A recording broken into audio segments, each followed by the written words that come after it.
ಕರ್ತನಾದ ಯೇಸು ಕ್ರಿಸ್ತನ ನಾಮದಲ್ಲಿ ನಾನು ನಿಮಗೆ ನಮ್ಮ ವಂದನೆ ತಿಳಿಸ್ತೇವೆ. ನಾವು ಬಂದಿರುವಂತದ್ದು ಅಂತ್ಯಕಾಲದ ಕೊನೆಯ ದಿನಗಳಲ್ಲಿ ದೇವರ ಸಭೆಯಲ್ಲಿರುವಂತಹ ನಮ್ಮೆಲ್ಲರನ್ನೂ ದೇವರು ಉಪಯೋಗಿಸಲಿಕ್ಕೆ ಇಷ್ಟಪಡುತ್ತಾನೆ. ಸುವಾರ್ತೆಯು ಎಲ್ಲಾ ಜಾಗದಲ್ಲಿ ತಲುಪಿಸಲಿಕ್ಕಾಗಿ ದೇವರು ನಮ್ಮನ್ನ ಕಂಡುಕೊಂಡಿದ್ದಾರೆ. ಸಭೆಯಲ್ಲಾಗಿರ್ತಕ್ಕಂಥ ಪ್ರತಿಯೊಂದು ಅಂಗಗಳು ದೇವರ ಸುವಾರ್ತೆಯನ್ನ ಇತರರಿಗೆ ಹೇಳಲಿಕ್ಕೆ ಬಾಧ್ಯಸ್ಥರಾಗಿದ್ದಾರೆ. ನನಗೆ ಸಾಮರ್ಥ್ಯ ಇಲ್ಲ ಎಂಬುದಾಗಿ ಯಾರು ಹಿಂದೆ ಹೋಗಬಾರದು. ದೇವರ ಶಕ್ತಿಯು ಬಲಹೀನತೆಯಲ್ಲಿ ತುಂಬಿ ಬರುವಂತದ್ದಾಗಿದೆ. ನಮ್ಮ ಕೇರಳದಲ್ಲಿ ಲಾಟ್ರಿ ತೆಗೆಯತಕ್ಕಂಥ ಒಂದು ಪದ್ಧತಿ ಇದೆ. ಎಲ್ಲ ದಿವಸವೂ ಕೂಡ ಅದರ ಬಂಪರ್ ನಡೀತದೆ. ಅದರಲ್ಲಿ ಆ ಲಾಟ್ರಿ ಟಿಕೆಟ್ ಆರಿಸಿಕೊಳ್ಳುವ ಸಮಯದಲ್ಲಿ ಆರಿಸಿಕೊಳ್ಳಲ್ಪಟ್ಟ ಒಬ್ಬರಿಗೆ ಮಾತ್ರ ಅದರ ಬಹುಮಾನ, ಒಬ್ಬರಿಗೆ ಮಾತ್ರ ಫಸ್ಟ್ ಪ್ರೈಸ್ ಸಿಗುತ್ತದೆ. ಈ ಕಾಲಘಟ್ಟಗಳಲ್ಲಿ ದೇವರಿಂದ ಆರಿಸಲ್ಪಟ್ಟವರಿಗೆ ಆ ಬಹುಮಾನ ಒಬ್ಬರಿಗೆ ಮಾತ್ರ ಅಲ್ಲ, ನಂಬುವಂತ ಎಲ್ಲರ ಮುಖಾಂತರವಾಗಿ ದೇವರು ಕ್ರಿಯೆ ಮಾಡುತ್ತಾನೆ. ಅದರಿಂದ ಬಲಹೀನರೆಂಬುದಾಗಿ ನಾವು ಯಾರು ದೂರ ಇರಲಿಕ್ಕೆ ದೇವರು ಇಷ್ಟಪಡುತ್ತಾ ಇಲ್ಲ. 3 ಸಾರಿ ಯೇಸು ಸ್ವಾಮಿನ ತಳ್ಳಿ ಹೇಳಿದ ಪೇತ್ರನನ್ನೇ ದೇವರು ಉಪಯೋಗಿಸಿದ. ಹಳೆ ಒಡಂಬಡಿಕೆ ಅನ್ನೋ ಒಂದು ವಿಷಯವನ್ನ ಓದಿಕೊಳ್ಳೋಣ. ಅರಣ್ಯಕಾಂಡ ಪುಸ್ತಕ 13ನೇ ಅಧ್ಯಾಯ ಓದುವಾಗ ಕನಾನ್ ದೇಶವನ್ನ ನೋಡಲಿಕ್ಕೋಸ್ಕರವಾಗಿ 12 ಜನ ಪ್ರಭುಗಳನ್ನ ಕಳಿಸುವಂತ ನಾವು ಗಮನಿಸಲಿಕ್ಕೆ ಸಾಧ್ಯ. ಒಂದೊಂದು ಗೋತ್ರಗಳ ಮುಖ್ಯಸ್ಥರಾಗಿದ್ದರು, ಉನ್ನತರಾಗಿದ್ದರು. ಅವರು ಒಂದೊಂದು ಗೋತ್ರದ ಪ್ರಭುಗಳಾಗಿದ್ದರು. ಅವರೆಲ್ಲರ ಹೆಸರುಗಳು ಕೂಡ ದೇವರ ವಾಕ್ಯದಲ್ಲಿದೆ. 2 ಜನರಾಗಿದ್ದಾರೆ ಕನಾನ್ ದೇಶವನ್ನ ವೀಕ್ಷಿಸಲಿಕ್ಕೆ ಹೋಗಿರುವಂತದ್ದು. ಅವರು ಕನಾನ್ ದೇಶವನ್ನ ನೋಡಿಬಿಟ್ಟು ತಿರುಗಿ ಬಂದರು. ಅವರು ಮೋಶೆಗೆ ಅವರ ರಿಪೋರ್ಟ್ ಅನ್ನು ಕೊಟ್ಟರು. 10 ಜನ ದೇವರ ವಾಕ್ಯಕ್ಕೆ ವಿರೋಧವಾದದ್ದನ್ನು ಹೇಳಿದರು. ಆದರೆ 2 ಜನರು ಕಾಲೇಬನು ಮತ್ತು ಯೆಹೋಶುವನು ದೇವರ ಹಿತ ಪ್ರಕಾರವಾಗಿರತಕ್ಕಂಥ ಉತ್ತರ ಹೇಳಿದರು. ದೇವರ ವಾಕ್ಯ ನೋಡತಕ್ಕಂಥದ್ದು ಅವರು 2 ಹೇಳಿರ್ತಕ್ಕಂಥ ಆಶಯನ ಮಾತ್ರ ಅಲ್ಲ, ಇಸ್ರಾಯೇಲ್ ಜನರು ಪ್ರಾಮುಖ್ಯತೆಯನ್ನು ಕೊಟ್ಟಿದ್ದು. ಅವರಲ್ಲಿ ಹೆಚ್ಚು ಮಂದಿ ಏನ್ ಹೇಳಿದ್ರು ಅದಕ್ಕೆ ಪ್ರಾಧಾನ್ಯತೆ ಕೊಟ್ಟರು. ಏನು ನಂತರ ಸಂಭವಿಸುತ್ತೆ ನಿಮಗೆ ಗೊತ್ತೇ? ಆ ಪ್ರಕಟಣೆ ಹೊಂದಿದ 2 ಜನರನ್ನು ಕಲ್ಲು ಹೊಡೆಯಲಿಕ್ಕೂ ಕೂಡ ಬರ್ತಾ ಇದ್ದಾರೆ. 12 ಜನರನ್ನ ಕಳಿಸಿದ್ದು ಅದು ನಿಷ್ಫಲವಾಗುತ್ತಾ ಇದೆ. ಅವ್ರಲ್ಲಿ ಅನೇಕರು ಸಾಯಲಿಕ್ಕೆ ಕಾರಣವಾಯಿತು.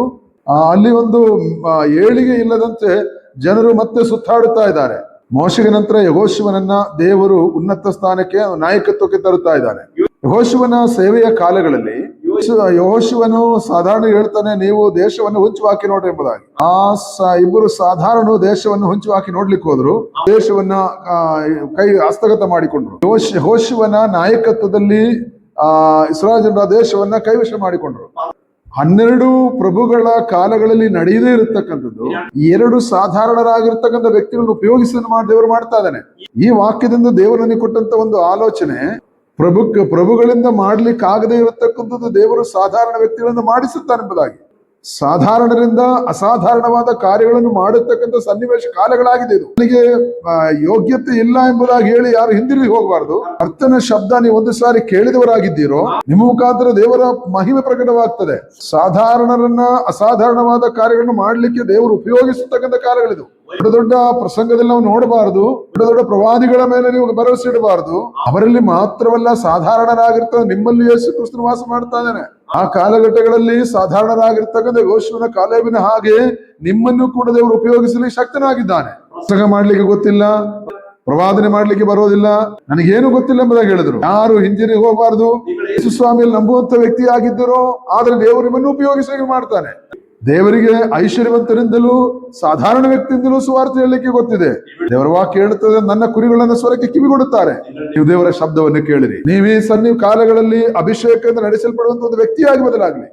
ಯೆಹೋಶುವನ ಕಾಲದಲ್ಲಿ ಸಾಧಾರಣನಾಗಿರ್ತಕ್ಕಂಥ ವ್ಯಕ್ತಿಯನ್ನು ಉಪಯೋಗಿಸಲಿಕ್ಕೆ ಸಾಧ್ಯವಾಗಿದ್ರೆ ಈ ಕಾರ್ಯಗಳ ದೇವರು ನಿಮ್ಮನ್ನು ಉಪಯೋಗಿಸಲಿಕ್ಕೆ ಪ್ರಯೋಜನ ನೋಡ್ತಾ ಇದ್ದಾನೆ. ನಾವು ದೇಶವನ್ನ ಸ್ವಾಧೀನ ಮಾಡಿಕೊಳ್ಳುವುದು ಎಂಬುದಾಗಿ ಅಲ್ಲ, ನಮ್ಮ ದೇಶ ಇದಲ್ಲ. ದೇವರು ಶಿಲ್ಪಿಯಾಗಿ ಮಾಡಲ್ಪಟ್ಟದ್ದು ಅಸ್ತಿವಾರಗಳಿರತಕ್ಕಂಥ ಒಂದು ಸ್ವರ್ಗೀಯ ವಾಸಸ್ಥಳ ನಮಗೆ ಸಿದ್ಧವಾಗ್ತಾ ಇದೆ. ದೇವರ ವಾಕ್ಯ ಹೇಳುತ್ತದೆ, ಒಲೆಯಂತೆ ಉರಿಯತಕ್ಕಂಥ ದಿವಸ ಬರುತ್ತದೆ. ಹೊಸಲ ಪೌಲ್ ಹೇಳ್ತಾನೆ, ಭೂಮಿ ಆದ್ರೆ ಎಲ್ಲ ಕೆಲಸಗಳು ಸುಟ್ಟು ಹೋಗುತ್ತದೆ. ದೇವರ ವಾಕ್ಯ ಹೇಳೋ ರೀತಿಯಲ್ಲಿ ನಮ್ಮ ಹೃದಯದ ದೃಷ್ಟಿ ಪ್ರಕಾಶಗೊಳ್ಳಲಿ. ನಮಗೋಸ್ಕರವಾಗಿ ಕ್ರಿಯೆ ಮಾಡತಕ್ಕಂಥ ದೇವರ ಶಕ್ತಿಯನ್ನು ನಾವು ತಿಳಿದುಕೊಳ್ಳೋಣ. ಸಾಧಾರಣರಿಂದ ಅಸಾಧಾರಣವಾದ ಕಾರ್ಯಗಳನ್ನು ಮಾಡತಕ್ಕಂಥ ದೇವರ ಶಕ್ತಿಯಿಂದ ಮಾಡತಕ್ಕಂಥ ಕಾರ್ಯಗಳನ್ನ ದೇವರು ನಮ್ಮ ಕುರಿತು ಉದ್ದೇಶಿಸ್ತಾನೆ. ಎಲ್ಲರನ್ನೂ ಕೂಡ ದೇವರು ಉಪಯೋಗಿಸಲಿ.